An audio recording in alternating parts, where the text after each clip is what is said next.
presentamos Tiempo de Dios con el pastor Ezequiel Molina Hijo. Una palabra de fe que puede transformar.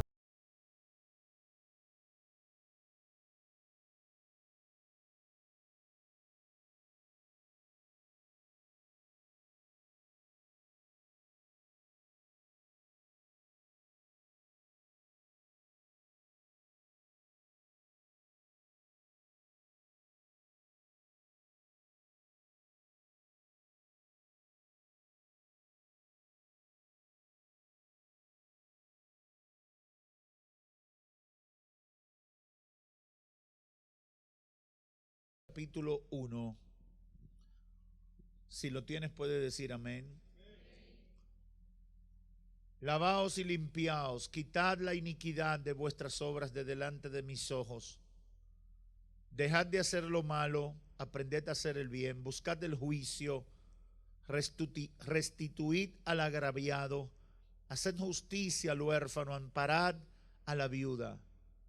Venid luego, dice Jehová, y estemos a cuenta.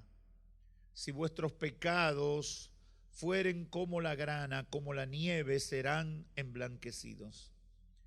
Si fueren rojos como el carmesí, vendrán a ser como blanca lana. Si quisiereis y oyereis, comeréis el bien de la tierra. Si no quisiereis y fuereis rebelde, seréis consumido a espada, porque la boca de Jehová lo ha dicho. Pueden sentarse.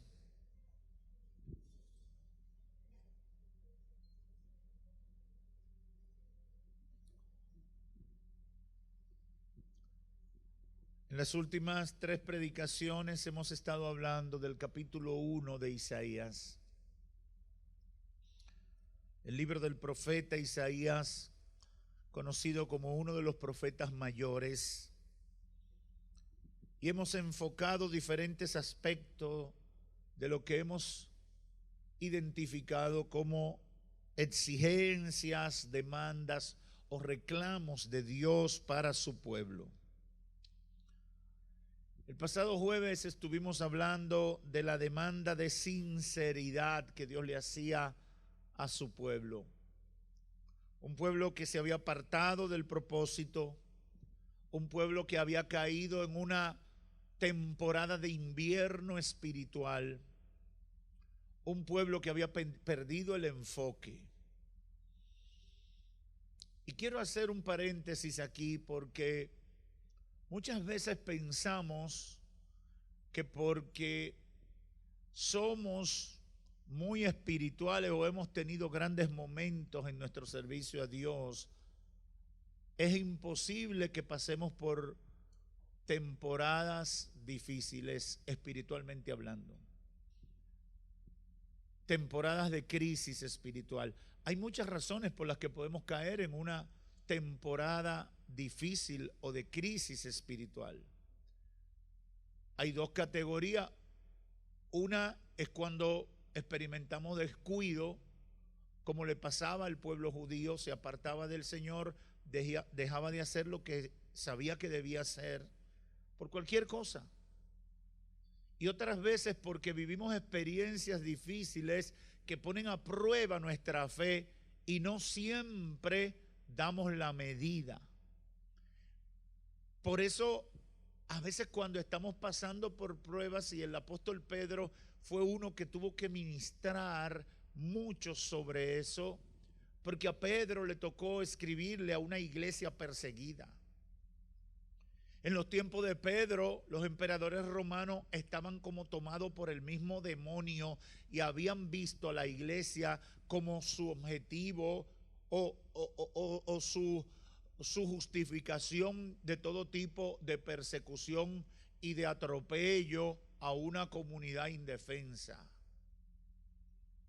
Usted tiene un emperador romano como Nerón que culpa a la iglesia de un incendio que él mismo provocó de una ciudad, porque tenía el deseo de construir una ciudad nueva y la quemó, pero usó como pantalla a los cristianos y dijo, fueron los cristianos que quemaron a Roma. y comenzó a matarlo y comenzó a perseguirlo por malo, porque quemaron la ciudad cuando se sabía que fue él. Y Pedro le ministra a una iglesia en tiempos de persecución, en tiempos de crisis, donde su fe era puesta a prueba. No es fácil cuando estamos siendo probados. No es fácil cuando estamos recibiendo presión. Pedro le dice, no se preocupen cuando estén en diversas pruebas, como si una cosa extraña les estuviera pasando.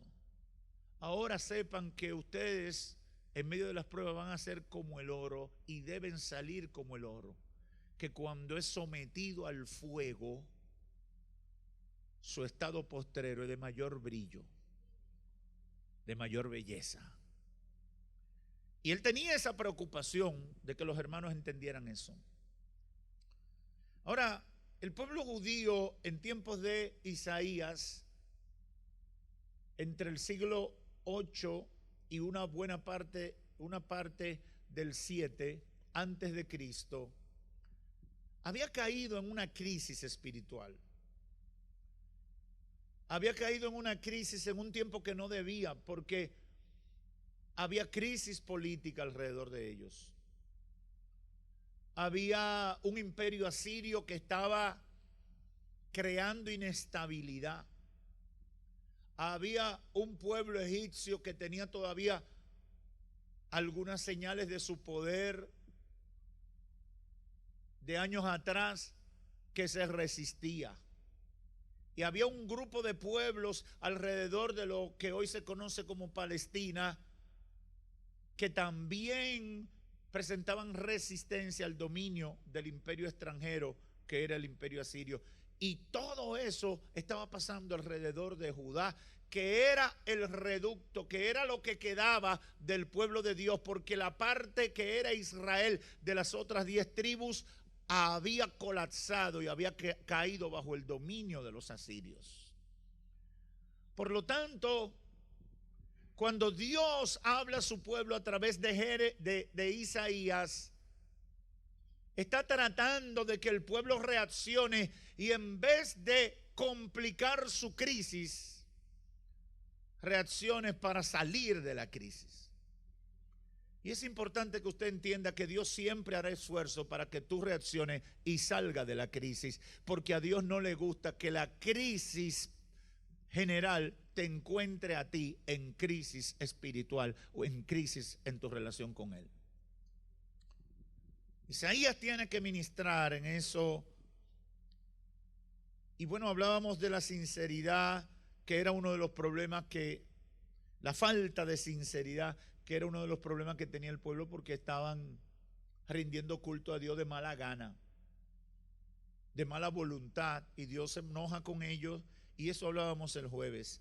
Después estábamos señalando el reclamo de Dios en el sentido de que no existía ninguna razón para que ellos argumentaran o justificaran su mal comportamiento, su mala relación con Él. Dios les reclama y usó una analogía interesante cuando dice: el buey sabe lo que debe hacer, el burro o el asno sabe reconocer a su señor, pero mi pueblo no me reconoce ni me entiende. El Señor le estaba diciendo: ustedes son gente inteligente, gente sensata, se supone que son gente capaces, pero lo que los animales hacen, ustedes no son capaces de hacerla, que es reconocer al que le da la vida, al que le da todo. Cuando yo hablaba de esto, el Espíritu Santo traía a mi memoria cuánta gente funciona peor que animales en su relación con Dios. Los animales respetan, yo no sé cuántos de los que están aquí han tenido perrito como mascota, ¿verdad? No hay cosa más fiel que un perro. Es una cosa impresionante, hermano. Eso es tan impresionante que yo he propuesto en mi corazón no tener ninguno. Porque en mi casa hubo un perro y yo he testificado aquí, cuando murió o se lo robaron, hubo duelo, pero de verdad se sintió. Esa casa estaba impactada por la muerte de ese miembro de la familia. Y usted dice, pero eso es un perro, ¿no? Pero uno llega a encariñarse. ¿Pero por qué? Por la fidelidad, por la atención de esos animalitos, por lo coherente que son en la relación con su amo o con sus amos. Pero tristemente los seres humanos a veces ni siquiera llegamos al nivel de los animales. No mostramos fidelidad, no mostramos agradecimiento, no mostramos compromiso que los animales, sin tener razón, son capaces de mostrar. Y lo grande es que los animales lo hacen con la gente y nosotros deberíamos hacerlo con Dios, que es más grande y es más importante, y no lo hacemos. Finalmente hablé a las 10:30 de la necesidad de esta demanda que Dios establece en los versos 16 al 18 de arrepentimiento y el consecuente cambio para poder continuar respaldando esa nación. Dios exige arrepentimiento y señalábamos que era algo que debía salir de nosotros, porque Dios no puede hacer nada con nosotros. Dios no puede salvarnos si no parte o no partimos nosotros, no tomamos la iniciativa nosotros de arrepentirnos, de reconocer la maldad, el pesar de lo que hemos hecho, y si no cambiamos. Y es importante que el cristiano entienda eso. Arrepentimiento incluye cambio. No por default, sino como una acción inmediatamente continua o continuada después del arrepentimiento. Yo no hago nada sintiéndome mal por mi pecado, sino comienzo a actuar diferente, a cambiar la forma de ser y la forma de actuar. El arrepentimiento verdadero, consecuentemente, automáticamente, debe de generar cambio en mi vida. En esta última entrega quiero enfocarme en una realidad que estaba implícita en el mensaje de Dios a través de Isaías para su pueblo rebelde. Y es que Dios quería que ellos entendieran que Él no era un ajusticiador o un perseguidor o un fiscal o un tirano que quería destruirlos. Que sus demandas lo que buscaba era restaurarlos a la comunión con Él, con el propósito de darle la mejor vida en esta tierra y garantizarle la mejor vida en la eternidad. Y yo creo que mucha gente a través de la historia ha vivido confundido con eso.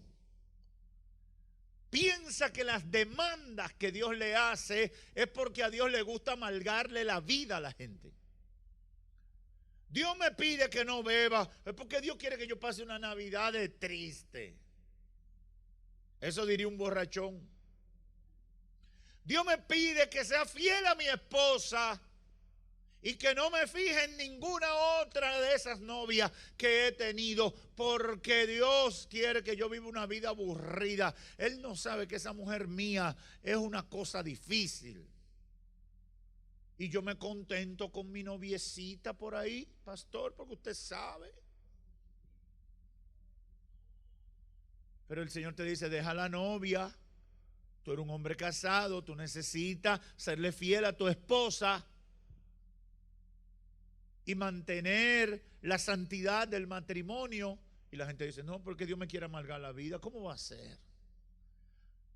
Escuché a un hombre hace un tiempo, quizás un par de años, justificando que el hombre adulto necesitaba entretenerse con novias jóvenes. para mantener su matrimonio viejo. Oiga, qué mentira del diablo. Pero la forma en que lo defendía, yo dije, pero es que Satanás le secuestró el cerebro. Porque se lo creía de verdad. Se lo estaba creyendo, pero convencido. Como que la noche es noche, como el día es día, como el sol alumbra. Estaba convencido de eso. Pero hasta ahí terminamos cayendo en nuestro desvarío. El problema es que la gente termina haciéndose la idea de que Dios lo que quiere es arruinarle la existencia.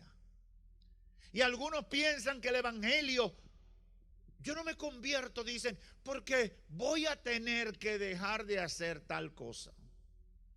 Yo no me convierto porque voy a tener que dejar de hacer tal otra cosa.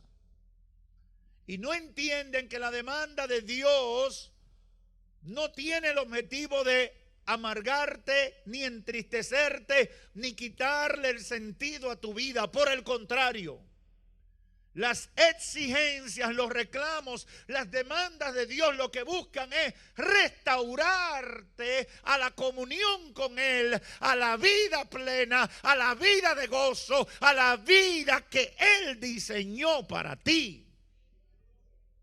Que al final de cuentas es la mejor vida que se puede vivir en esta tierra y es la que te garantiza éxito hacia la eternidad. Por eso yo no me canso de repetir, todo lo que Dios te quita es porque te hace daño. Todo lo que Dios te prohíbe es porque te perjudica. Todo lo que Dios está haciendo al quitarte toda esa maña, toda esa mala conducta, todas esas cosas terribles, es para preservarte la vida. Usted sabe que para la batalla de la fe este año mucha gente estaba preocupado por la salud de mi papá. Ya yo estaba cansado.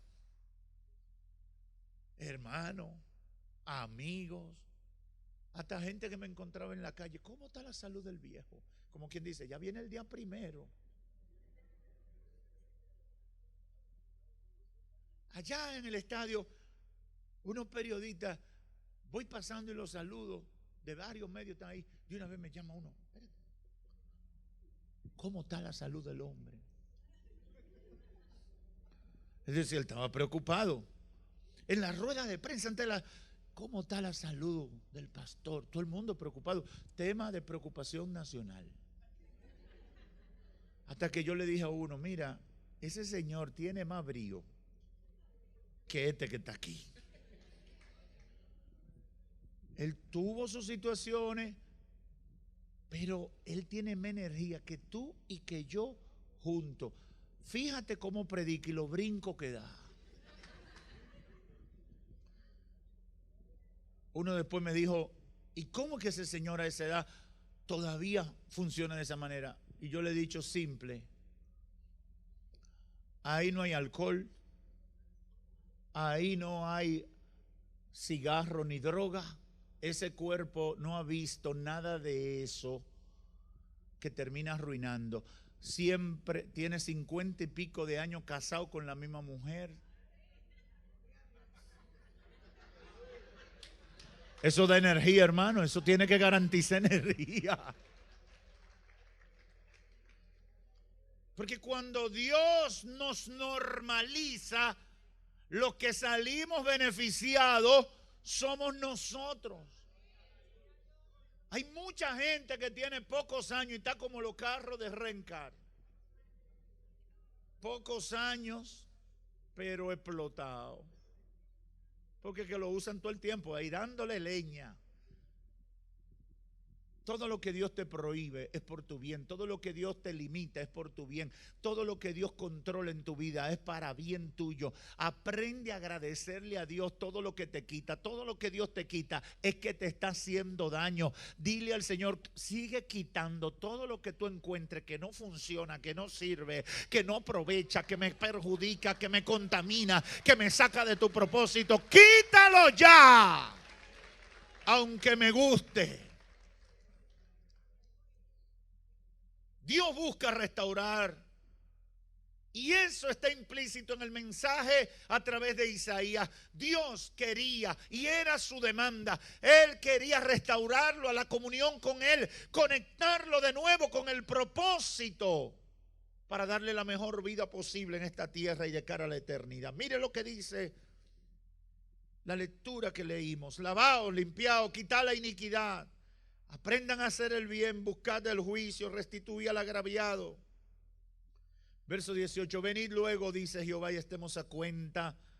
Si vuestros pecados fueren como la grana, como la nieve, serán emblanquecidos. Si fueren rojos como el carmesí, vendrán a ser como la blanca lana. Si quisiereis y oyereis, comeréis el bien de la tierra. Si no quisiereis y fuereis rebeldes, seréis consumidos a espada, porque la boca de Jehová lo ha dicho. Lo primero que Dios está diciendo, o lo que está haciendo, es que Dios le promete restauración total y comienza con la mancha del pecado. Dios siempre va a procurar quitar lo que el pecado ha dejado como efecto negativo en nuestra vida. Por eso habla a través del profeta y le dice: aunque los pecados sean malos, sean fuertes. Y usa dos figuras. Yo le expliqué en uno de los mensajes esta mañana, que es la grana y el carmesí, colores fuertes. Cuando se tintaba una tela con estos colores, uno de ellos, si mal no recuerdo, es el producto del excremento de un pajarito. Y entonces son millones de pajaritos que tienen que soltar el color ese, no sé si púrpura o el rojo intenso que daba esta tonalidad. Y ya usted sabe, para tintar una tela para un príncipe de eso era un esfuerzo muy grande. Ahora bien, la tela que se tintaba con eso nunca más volvía a ser blanca, nunca más podía volver a su estado natural. Y Dios usa esa figura y le dice: aunque tu pecado sea como eso, aunque la mancha de tu pecado sea de una tinta que humanamente parezca indeleble, yo lo echo para atrás, porque yo quitaré la mancha del pecado que te ha arruinado y te devolveré a tu estado original. Aleluya. Aleluya. Te conectaré con lo que quiero hacer contigo. Te devolveré al propósito con el cual te llamé. Aleluya. Aleluya. Dios le dice a su pueblo por medio del profeta: tengo un plan de restauración para ti. Tengo un plan de devolverte al enfoque. Tengo un plan de restaurarte al camino. Tengo un plan de que no pierdas la oportunidad que te ofrecí desde el principio. Quiero restaurarte. Quiero reenfocarte. Quiero que retomemos el curso. Quiero restaurar la comunión. Incluye quitar la mancha, y aun cuando fuere tan fuerte, te doy garantía de limpieza, porque quiero que te sientas digno. Eso mucha gente no lo entiende. Mucha gente dice que cuando la gente se convierte se pone orgulloso. ¿No han oído eso? ¿No le ha dicho a alguien: tú después que te convertiste tú eres un orgulloso? A ti se te ve, tú tienes el pico parado. Tú te crees la última Coca-Cola del desierto. Tú te crees exquisito. Y puede ser que uno más o menos se maneje ciertamente un poquito altivo, pero no es eso. Es que el pecado te degrada. Cuando tú estás en pecado, tú te sientes sucio, aunque no vaya a una iglesia, aunque no escuche un mensaje confrontándote. Cuando tú estás en el pecado, tú te sientes degradado. Porque el pecado nos degrada en nuestra comunión con Dios, nos pone por debajo. Tú te sientes basura. Tú puedes tener el perfume más caro, pero te sientes hediondo delante de la santidad de Dios. Ahora, cuando el Espíritu de Dios trabaja contigo y tú eres confrontado, te arrepientes de tu pecado y sientes la salvación de tu alma, tú sientes que naciste, tú sientes que te levantas, tú sientes que ya ahora eres una gente nueva. Tú sientes que ahora se ha vuelto la dignidad a ti. Ya tú te sientes digno de pararte en cualquier sitio. Ya tú sientes que tienes respeto del cielo y de la tierra. Yo no sé si alguien puede testificar de lo que yo estoy diciendo. Uno siente que ha cambiado, uno siente que está bien, uno siente que tiene aceptación, uno siente que las cosas cambiaron dramáticamente, que la atmósfera ha cambiado. Pero físicamente nada ha pasado, pero se siente. Hay gente que lo siente en el mismo momento que pasó al altar y oraron, ahí mismo lo siente. Y por eso es que uno cambia. Y ya tú antes andabas estrujado, greñú, sin recortarte, que parecía que estaba preso. Te convierte y lo primero que hace es que te afeita, te da un cortecito, busca una ropa limpia, unos zapaticos, te pone pepillito y va para la iglesia como un modelo. Y la gente dice, ¿qué es lo que él se cree ahora? Que se cree que está nuevo por dentro. Se siente libre, se siente con dignidad, se siente con gozo. Aleluya. Yo no sé si yo estoy hablando algo que ustedes han vivido o solo viví yo. Aleluya. Uno lo siente. Uno siente cuando la sangre de Cristo te limpia del pecado. Tú sientes que ya tú eres otra gente. Aunque tenga la misma ropa, aunque esté en la misma casa, aunque te muevas en el mismo sector, tú sientes que eres digno. Aunque tu pecado fuere tan rojo como el carmesí, yo le devolveré la dignidad. Vendrán a ser como blanca lana. Quitaba toda duda de lo que iba a pasar y le abría las puertas de la misericordia a todo el mundo. Eso era lo que Dios le estaba diciendo. Quiero restaurarte al propósito original. Dios promete eso. Y qué bueno que Dios funciona de esa manera. Lo segundo que Dios promete es reasumir el plan de bendición. Y esa me gustó. Porque Dios no solamente te restaura, y era lo que le planteaba Isaías para el pueblo, sino que quiere reasumir el plan de bendición para su pueblo a partir del arrepentimiento y el cambio que debían hacer. Si quisiereis y oyereis, comeréis el bien de la tierra. En la antigüedad toda bendición venía con la tierra y con la propiedad de animales. Así era que se medía. No habían dólares, no habían joyas como nosotros lo manejamos hoy. Y por eso usted va a ver que en la Biblia todo se maneja. Y usted ve que cuando están dando la descripción de la riqueza de Job, y tenía 6,000 camellos y qué sé yo cuántos animales y qué sé yo cuánto. Ese es el lenguaje que se maneja. Aquí el Señor le está diciendo a través de Isaías a su pueblo: voy a reasumir el plan de bendición. Todo lo que te estoy demandando, todo lo que te estoy diciendo, todas las exigencias que te estoy estableciendo, es porque tengo el plan de restaurarte. Y comienza con tu dignidad, pero voy a retomar el plan de bendición para ti. Si quieres y oyes, vas a comer el bien de la tierra, vas a recibir la bendición mía para tu vida. Van a disfrutar mi bendición. La restauración les permitirá heredar la salvación, la vida eterna y los beneficios en esta tierra que están pautados para los hijos de Dios. Yo quiero decirte, iglesia, que tenemos que mantener claro que cuando nos convertimos a Cristo, cuando comenzamos a caminar en la vida que Dios ha diseñado para nuestra vida, hay bendición en la eternidad, pero también hay bendición en esta tierra.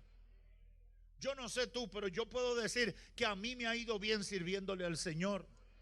Cuando el Señor viene a nuestra vida, pone en orden muchas cosas que terminan siendo provechosos. En un momento uno de los evangelistas dice que 100 veces Dios va a multiplicar las cosas a aquellos que siguen y le sirven a Cristo Jesús en esta tierra. Yo creo, porque usted no hay que ser un genio para determinarlo. Mire,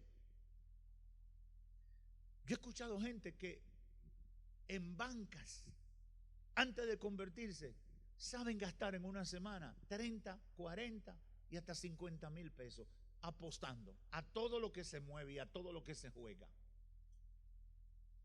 Hay gente, yo me reí mucho con una persona que se convirtió y me dijo que le apostaba hasta el hockey sobre hielo. Y a mí se me ocurrió preguntarle, ¿y usted sabe qué es eso? Me dijo, yo no sé, pero yo sé que con eso se gana. Di que hockey sobre hielo.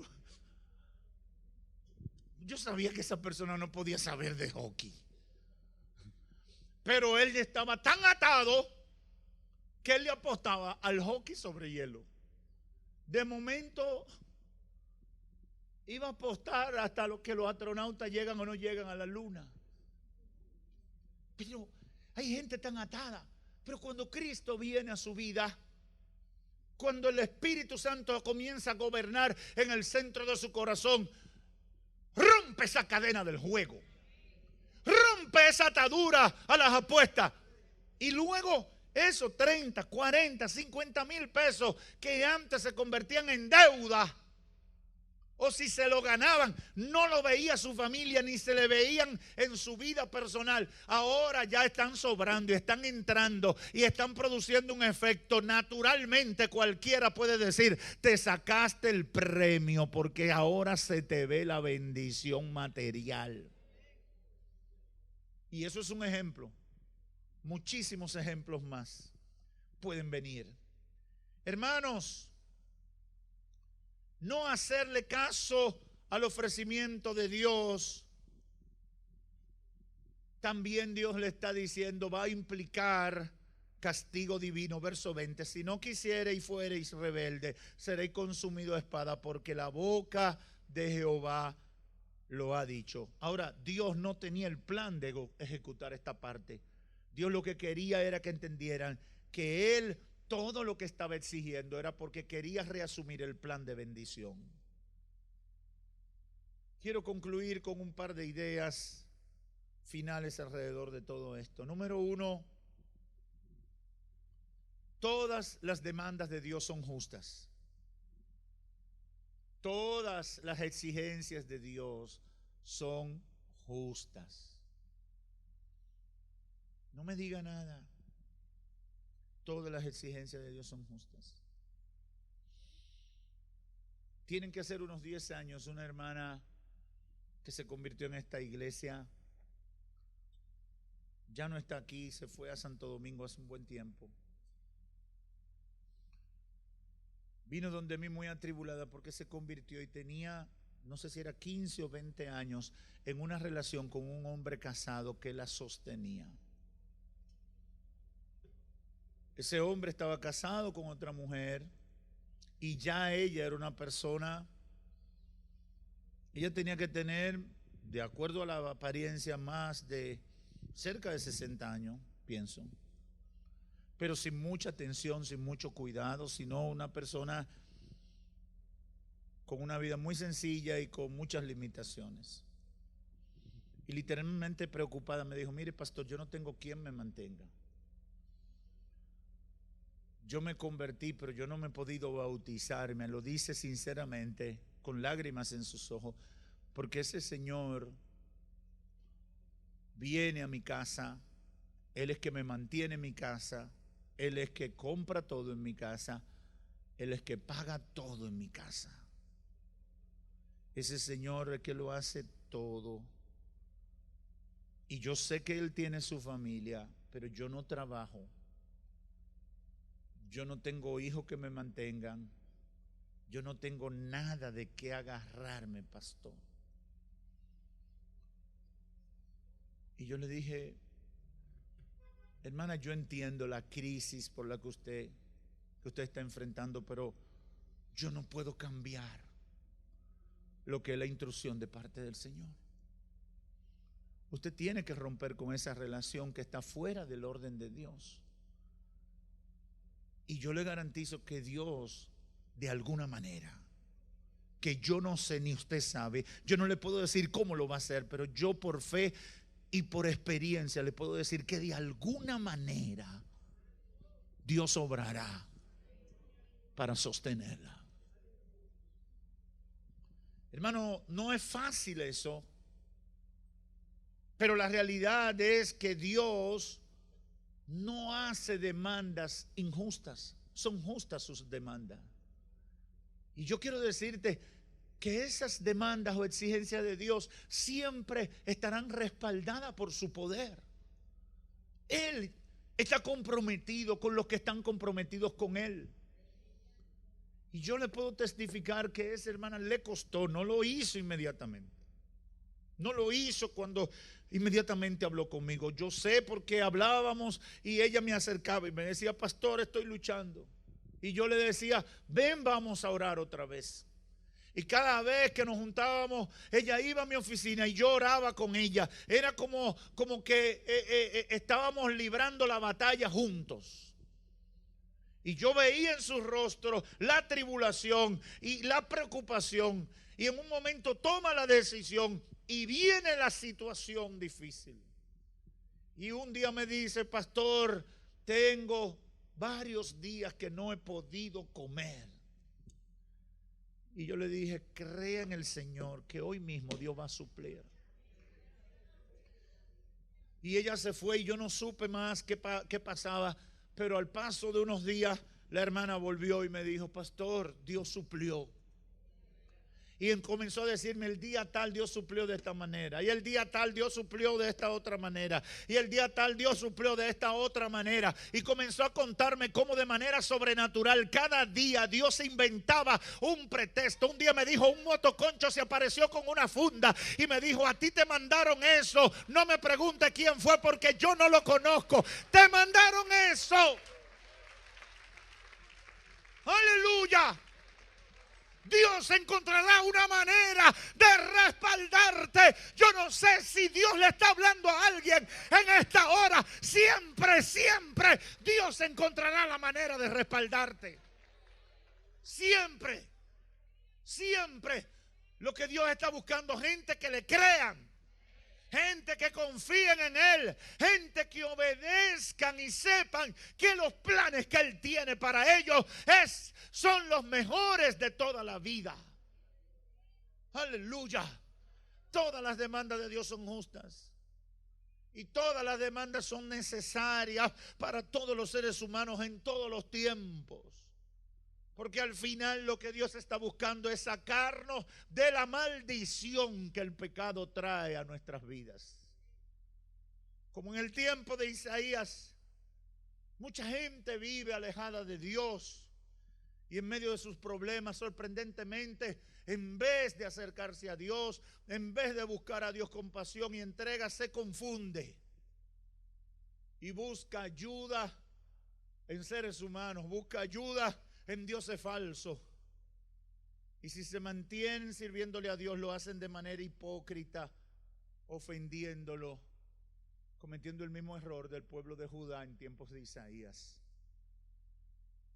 Yo estoy aquí en el nombre del Señor para decirte: no te confundas. No te confundas. Dios no procura tu mal.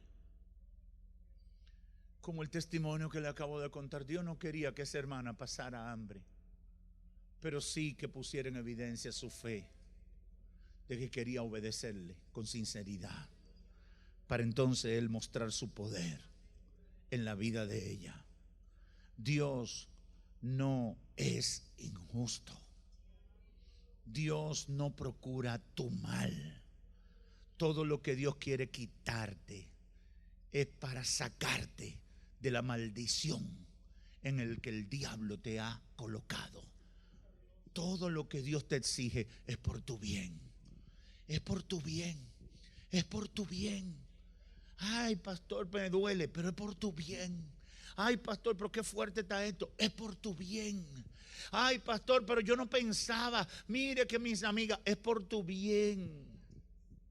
Y yo te garantizo, ponte a analizar la vida del que no le sirve a Dios, el que no ha seguido las instrucciones de Dios como tú. Y al final tú vas a ver que le fue peor que a ti. Al final tú vas a ver dónde está su vida y tú vas a decir: ahí estuviera yo si no hubiera conocido al Cristo que me devolvió la comunión con el Altísimo. Oh, pero esa es la realidad. Por eso me gusta esa alabanza que dice: ¿qué sería de mí si tú no me hubieras encontrado? ¿Dónde estaría hoy si no me hubiera hallado? Sería como un pájaro herido que se revolotea en el suelo, si no fuera por tu gracia y por tu amor. Las demandas de Dios no son injustas, son justas porque quieren restaurarte, quieren sanarte, quieren devolverte la dignidad, quieren conectarte nuevamente con el propósito que Él tiene para tu vida. El Espíritu de Dios me ha puesto como atalaya delante de todos los que me escuchan en esta hora. ¿Para qué? Prestando atención, sigamos y obedezcamos las demandas de Dios que hemos señalado en esta serie: sinceridad, reconocimiento del error, arrepentimiento y cambio. Todo lo que Dios quiere es conectarte con el propósito. Nosotros somos los necesitados y deberíamos ser nosotros los que buscáramos la manera de arreglarnos con Dios. Yo decía esta mañana y lo repito ahora: Dios no debería preocuparse por nosotros. Dios no debería mandarnos mensajeros. Dios no debería tratar con nosotros y llamarnos una y otra vez. No debería, porque tú y yo no le sumamos nada a Dios. Pero su amor y su misericordia es algo incomprensible para la mente nuestra. Él nos ama. Y nos ama tanto que ni tú ni yo somos capaces de entenderlo. Yo me imagino que me están escuchando personas en esta hora que dicen: ¿y por qué Dios me ama tanto? Ni yo me amo así. ¿Y por qué Dios me sigue llamando cuando yo he hecho tantas cosas malas de las cuales me avergüenzo? ¿Y por qué Dios sigue insistiendo conmigo y sigue molestándose, buscando la manera de que yo preste atención a su llamado? Dios funciona así. El apóstol Juan dijo que de tal manera Él nos amó que envió a su Hijo, para que todo aquel que cree en Él no se pierda, sino que tenga vida eterna.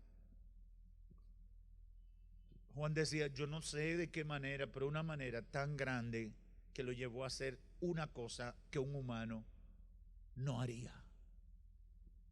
Se podría entender que cualquiera puede morir por un justo, pero por un pecador, ¿quién quiere morir?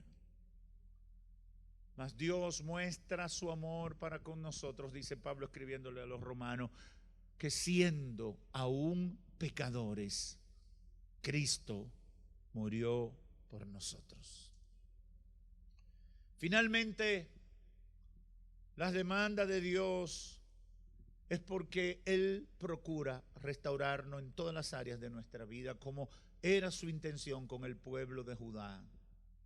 Él quería restaurar la comunión con Él para preservarlo en medio de la crisis, para preservarlo de los enemigos, para preservarlo de todas las amenazas. En ese tiempo fue que Senaquerí trató de destruir al pueblo. Todo el interés de Dios era preservarlo. Como es el interés de Dios hoy en día a nosotros, preservarnos de ese mundo malo y de pecado. Todo lo que Dios nos está exigiendo es para preservarnos. No quiero contar mucho testimonio, pero cierro con este. Y es un testimonio propio, mío, de mi vida. Y quiero que los jóvenes le presten atención, porque quizás muchos jóvenes están viviendo ese momento. Yo creo, tendría que tener algunos 15, entre 15 y 17 años debió ser, porque fue en esa edad que estaba en el bachillerato. Yo creo que yo terminé a los 18. Y durante el bachillerato estábamos en esa etapa como que había muchos 15 años y muchas fiestas, porque uno va subiendo con las mismas edades y entonces todos tus amigos siempre están pasando como las mismas etapas. y siempre había una invitación para un cumpleaños, para una fiesta. Y en el bachillerato ya uno está privando en que una cosa importante. Y yo recuerdo que durante esa época yo me sentía tan mal los lunes. A veces yo no quería ir los lunes al colegio. ¿Y por qué yo no quería ir los lunes al colegio? Porque el lunes los muchachos se llenaban la boca diciendo todas las hazañas que hacían durante el cumpleaños o la fiesta. ¿Y qué tú hiciste? Oh, tú sabes que yo estaba con fulana. En ese tiempo eran santos para lo de hoy. Y algunos decían, bebí. Sí, yo me pegué de la botella. Y eso eran los cuentos. Y decían que hacían y que viraban y que tornaban. Y yo era bien notorio porque yo privaba en buen estudiante y siempre me sentaba adelante y era popular en el juego de basquetbol y todas esas cosas. Pero ahí yo no estaba en nada. Ezequiel, ¿y tú? Y salía uno, un fresco que siempre hay. ¡Oh, en la iglesia, el pastor! Usted sabe que siempre hay un fresco. Y yo me quedaba de que sonriendo, pero yo decía, ay, sí, yo te agarro.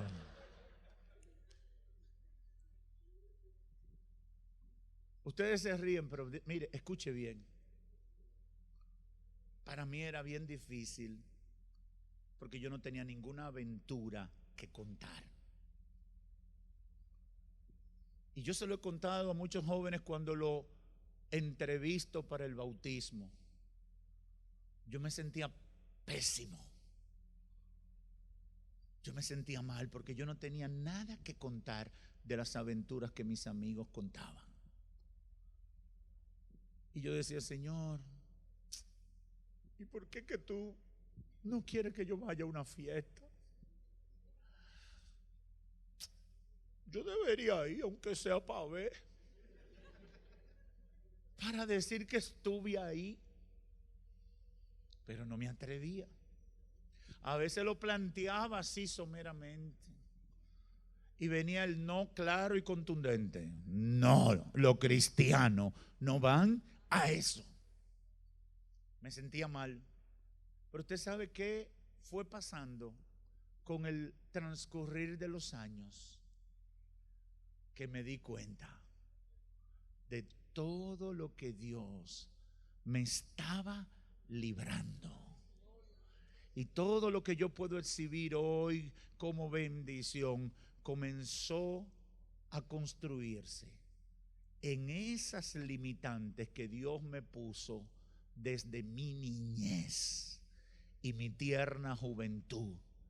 Dios me estaba preservando para un propósito mayor, del cual hoy todos mis amigos de esa época, todos reconocen, aleluya, que había un propósito especial de Dios conmigo, porque para esta hora Dios me estaba preparando. Y todos ellos dicen, wow, qué bueno, mira quién iba a ser el compañerito del que nosotros nos burlábamos. Ninguno de ellos ha hecho nada significativo en su vida. Al contrario, oro por ellos porque necesitan de Dios. Pero Dios en su misericordia, todas las exigencias que había establecido para mi vida estaban conectadas con lo que yo no veía en el momento, con lo que yo no entendía en el momento, con lo que yo no era capaz de valorar en el momento. Pero Él que sí sabe los tiempos, Él que sí sabe a dónde te lleva, El que sí sabe qué quiere depositar en ti. Yo no sé a cuánta gente Dios le está hablando. Dios te exige porque tiene propósito. Dios te demanda porque tiene planes. Aleluya.